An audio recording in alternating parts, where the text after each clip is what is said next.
double cheese anchovies. Welcome to Random Movie Reviews. I'm Nathan, and today I'll be talking about Johnny Mnemonic.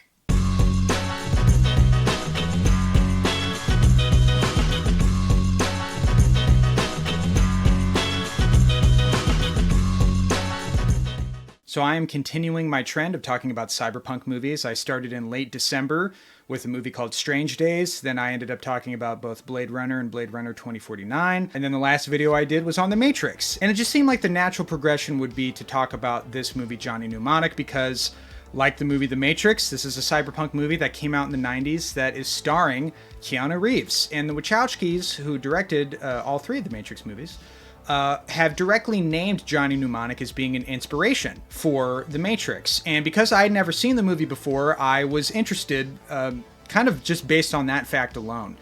This is a movie that is not highly regarded. It has pretty piss-poor reviews all across the board, not just from critics back in the day, but people nowadays. If you look on Letterboxd, IMDb, Rotten Tomatoes, just not a very well-received movie. And then the people who do like this movie, they like it in like a guilty pleasure kind of way. And it's also a movie where the making of the movie and the people involved with the movie and the whole production of it is far more interesting than the movie itself. I guess I'll just get this out of the way now. This is a bad movie. I didn't enjoy it very much. I didn't find it to be all that entertaining, and I found a lot of it to be wasted potential.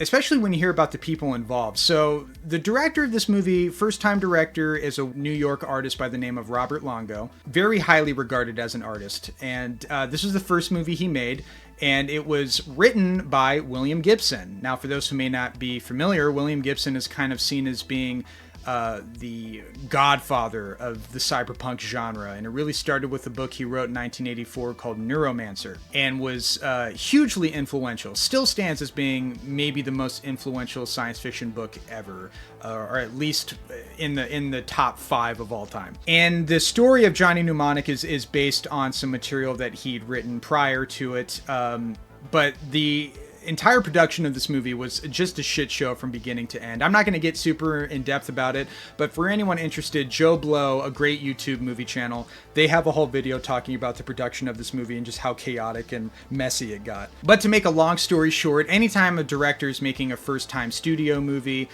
studios don't often have faith in their filmmakers, and they end up controlling everything, and the directors don't get to make the movies that they wanted to make. And the making of this movie was so bad and chaotic for Robert Longo that he never made another movie ever again. The other thing that I learned about this movie that I found to be quite interesting was that the studio meddling got significantly worse when, in the middle of production, this movie was being made in 1994, it got released in 95. In the middle of production, Keanu Reeves' stardom went skyrocketing due to a little movie called Speed, one of my personal favorite action movies ever.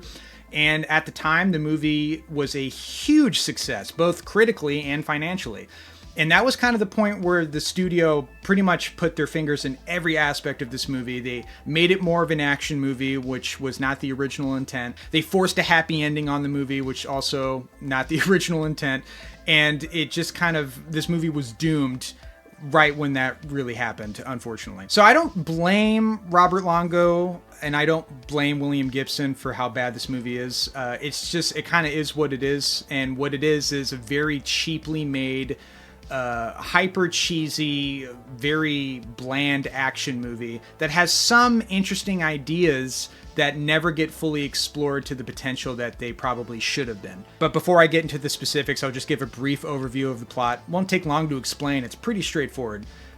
Johnny is played by Keanu Reeves, and he is what is known as a mnemonic courier, hence the name Johnny Mnemonic. And he is essentially a walking, talking human external hard drive, and his entire job is being a smuggler for shady business dealings. If they want to get precious information or data from one place to another, they use him.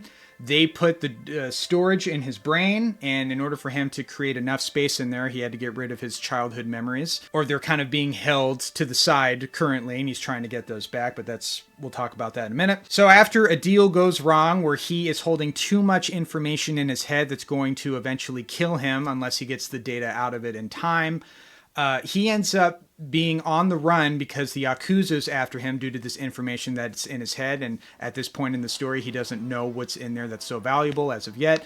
He ends up meeting a bodyguard by the name of Jane, played by Dina Meyer, who is most famous for being Starship Troopers, a great movie, certainly better than this one.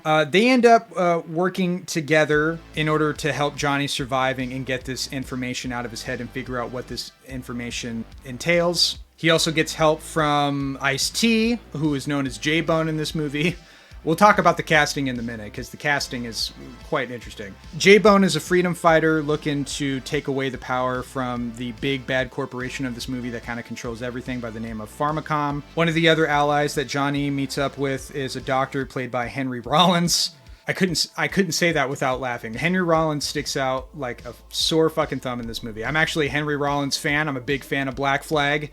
And I'm not a big fan of his acting, and he's pretty bad in this movie. And then we also got Dolph Lundgren as a street preacher. Okay, so basically, we find out in the movie that the information that Johnny has in his head is a cure to a disease that's affecting people of the population known as NAS, and the disease is caused by too much technology. It's kind of vague, and there's a hilariously bad monologue that Henry Rollins gives to explain to the audience what this disease is and why it's occurring. Information overload! All the electronics around you poisoning the airwaves! Technological fucking civilization! But we still have all this shit, because we can't live without it. You are a very bad actor. And the Yakuza are hired by Pharmacom to kill Johnny because they don't want this information out because of the amount of money that they have been profiting from this disease by treating people and charging a lot of money for it. That's essentially the gist of the movie. That's the whole plot. Very straightforward. It's essentially an action chase movie.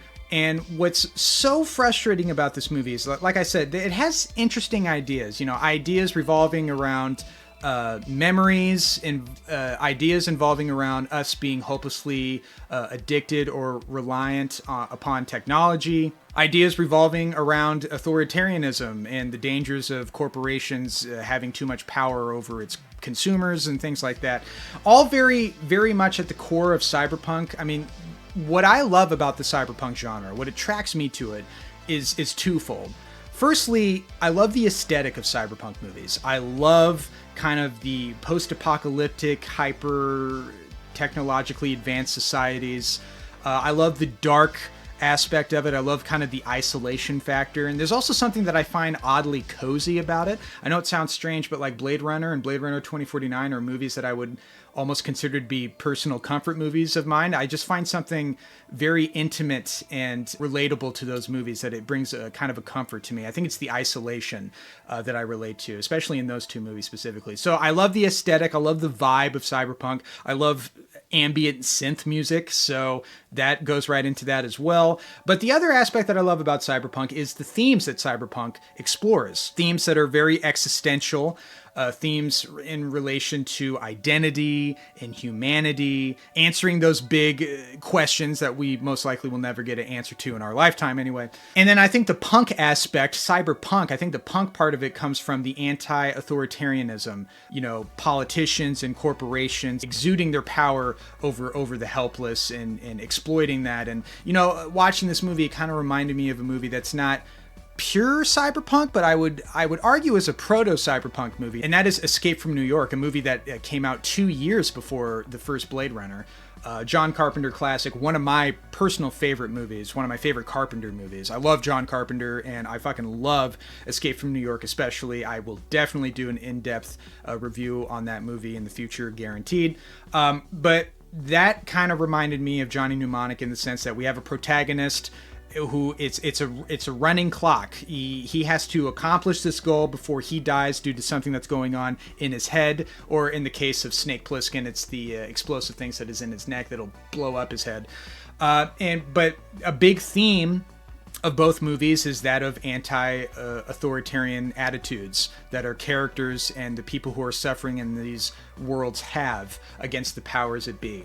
And so what's really frustrating about Johnny Mnemonic is that all those ideas are in the movie, but they're not explored in any meaningful way whatsoever. They're essentially an excuse to have Keanu Reeves do some action shit and have a very forced and awkward, unromantic romance with Dina Meyer, which they have no chemistry whatsoever. And so, you know, it was hard for me to like care about anything that was going on in the movie. The characters were two-dimensional. The direction was very amateurish and just kind of ugly, not very, you know, attractive looking. The special effects are complete dog shit. The action is also just very bland and generic. The only cool thing about the action in the movie was that dude with the laser whip.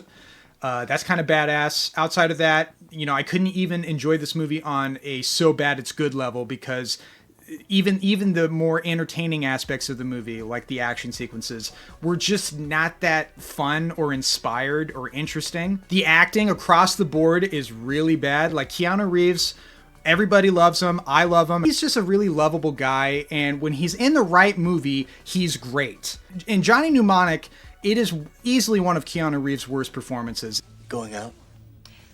Just getting some ice. We've got ice. Johnny boy my ass, what's the fucking score here? What's going on, Ralphie? This feels like a blown deal, man. That's where I'm supposed to be. Not down here with the dogs and the garbage and the fucking last month's newspapers blowing back and forth. I want room service! The awkward line deliveries, him trying to do the corny action movie guy thing by having these stupid one-liners.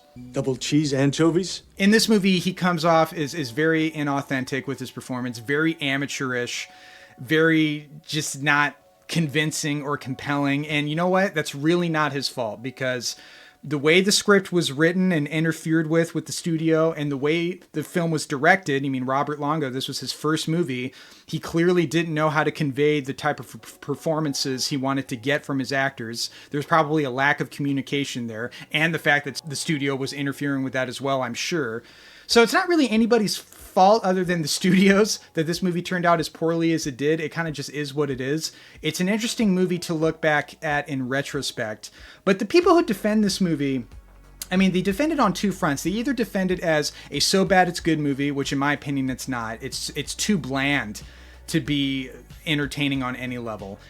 And the movie being ahead of its time, and so it should get some credit for being ahead of its time. Well, here's the problem with that. This movie came out in 1995. You know what other cyberpunk movie came out in 1995? Strange Days. And Strange Days is approximately 20 million times better than this piece of shit movie. It's a movie that looks so much better on every single level that it's hard to believe that both movies came out the exact same year, because Strange Days looks so far ahead of its time in comparison to this fucking movie. And it's so much more thought-provoking, the way it explores the themes in the world of cyberpunk, like the themes of, you know, powers manipulating the people, and the storyline of the cops trying to cover up a murder that they did, the themes of memories and how we need to learn how to let go of those memories if we want to progress into the future. Like, it's actually meaningful, and the action is absolutely incredible with the POV sequences.